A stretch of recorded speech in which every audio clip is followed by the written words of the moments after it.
Everybody. Hey, hope you all are doing well. Hope it's been a good week for you. It's been a great one for me.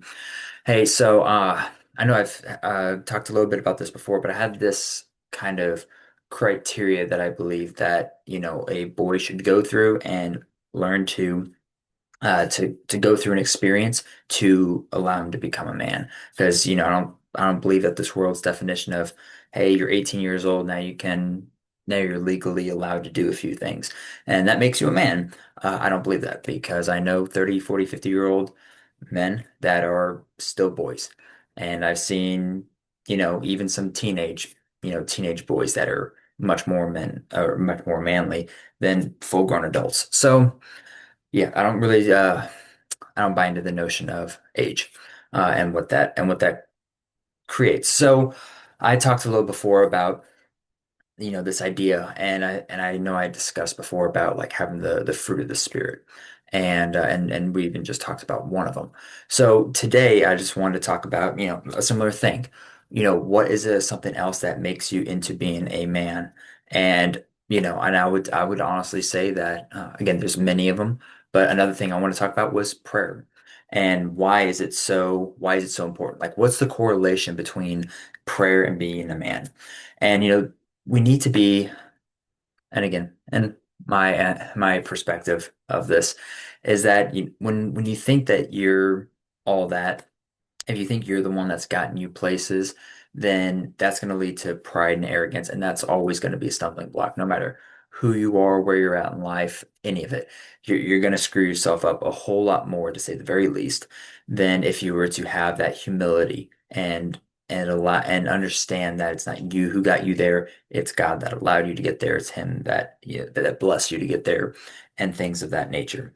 So having that fine line of humility and confidence in yourself, and that like God, gave you that thing. He allowed you to get to that point versus that arrogance and pride and whatnot. And again, pride comes before the fall.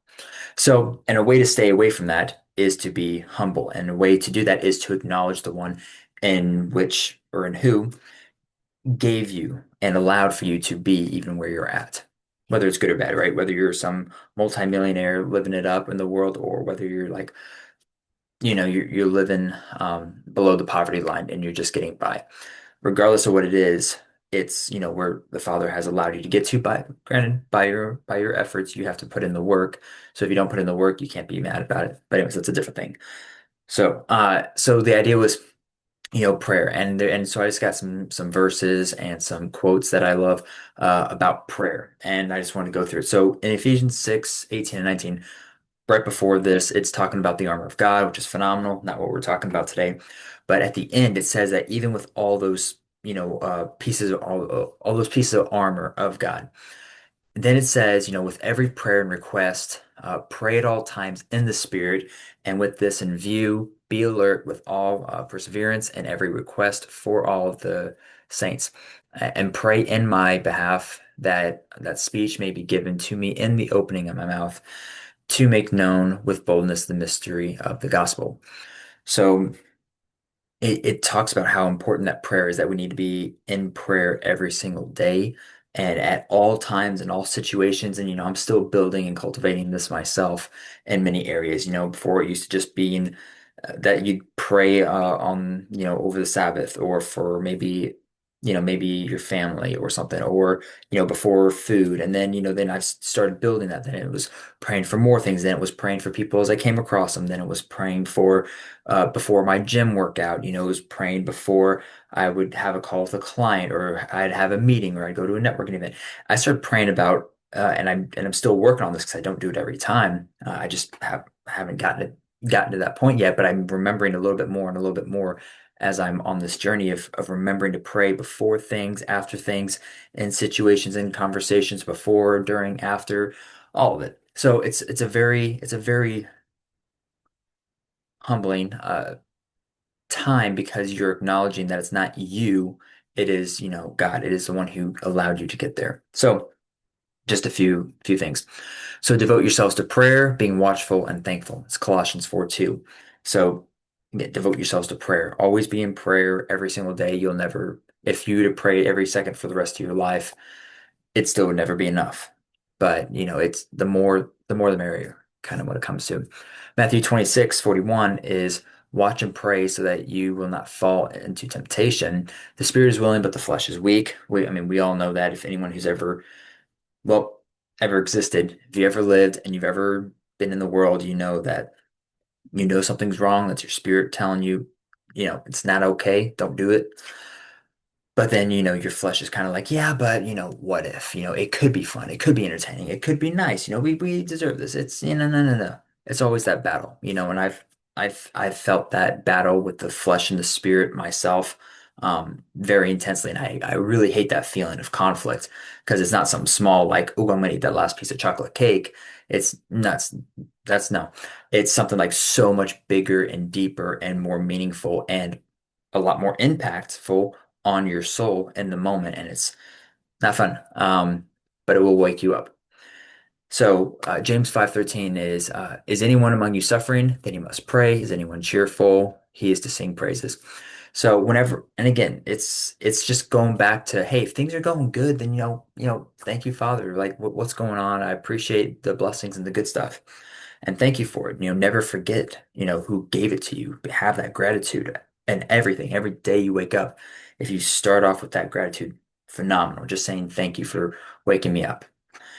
And then, but then it's like if you're suffering, so if things are not going so good, if things are hard, if you're just having that day, you're having that week, you're going through that storm in life, remember, go to the Father, be able to be open up and be able to be there and open up with him and tell him like what's going on. Again, it's not like he doesn't know, but you're inviting him in to be a part of that situation.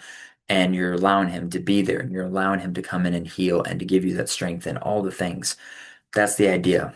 So, with that being said, Soren Kierkegaard, he says the function of prayer is not to influence God, but rather to change the nature of the one who prays.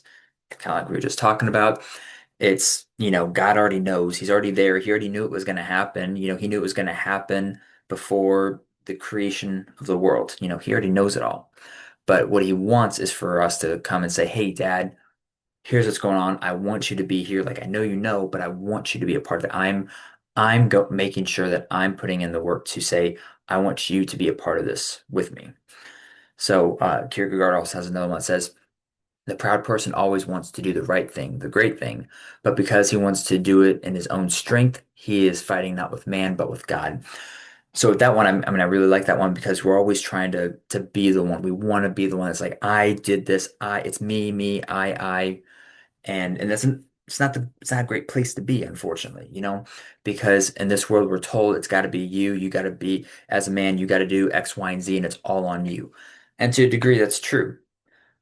But then we take what the world and family and all of life gives us, and we're carrying that weight on our shoulders.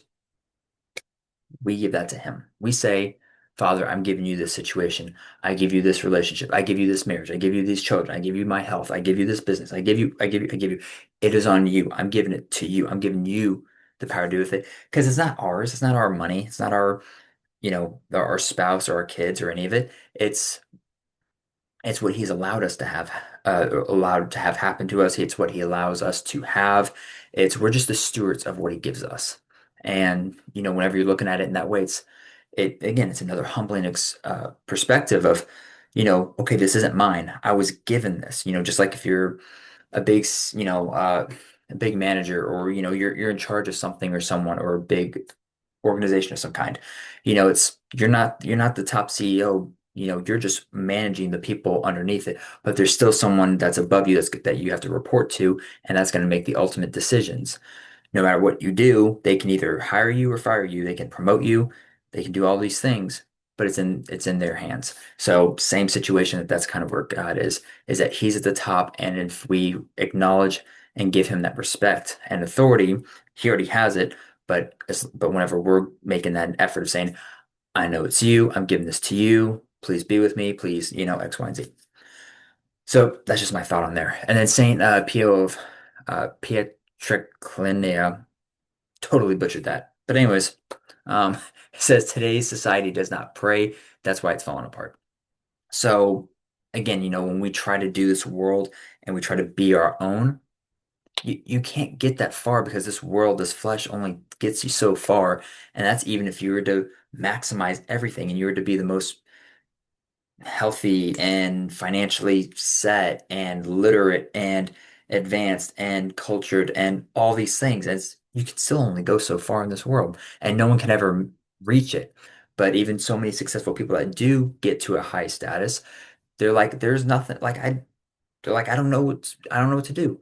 There's nothing I've climbed so high, but there's nothing up here. I'm by myself. But then when you can realize that, hey, while I'm climbing this ladder, I can look up and I can know that one, it's never going to end. And two, even more than that, is that God's up there and he's the one who's going to take care of everything. And and I'm just a steward of his stuff. So that's just kind of the idea there is to be in prayer at all times, no matter what. Like I just can't tell you how many different ministries and that have, and podcasts I've listened to all these different types of testimonies, like dozens and hundreds at this point, of so many people who've just talked about their lives and what they do.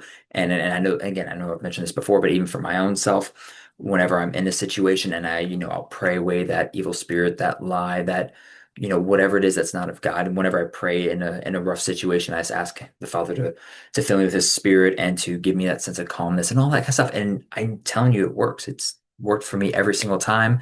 God does not fail. He is not late. So there's that for you. And then the last one I got is from St. Augustine. He says, humility is the solid foundation of all virtues. And again, I know I talked about that earlier. It's just reminding yourself that there's someone much bigger and more powerful and more, ultimate, more, out of time and space than me. So if I can acknowledge and accept him and his grace and his love and mercy and all those fun, great things that he's given us freely, then, then it changes. It changes you when you can surrender your heart. You're giving him that sense of you're giving him that control, and it brings a good sense to you of calming yourself down, of knowing that it's not all on you, it's not in your hands, it's actually in his hands, and things of that nature. So it's just a really good way that I would say that for a man, an aspect for a man to be in his to be the best that he can be of a man of God, of trying to be in a warrior of Christ. It is to have humility. It is to be in prayer. It is to recognize that you're not the end all be all. This world's been around a lot longer before you. It'll go on a lot longer after you. But there is one that you can go to and allow to stay at the center of your life. And you can always be in communication with him. You don't have to go anywhere. You don't need anyone's permission. You can be in the biggest palace on the mountains. You can be in outer space. You can be in a prison cell. You can be in a dungeon. You can be anywhere. And you have ultimate or unlimited, anytime you want, access to the Father. And no one can take that from you. And so just being able to accept that, I don't know, I know it was really impactful for me. I know it's been super helpful and impactful for others I've talked to, but that was kind of my thought today. So I hope the best for you all. Hope that was able to open your guys' eyes to something. Much love. See y'all next time.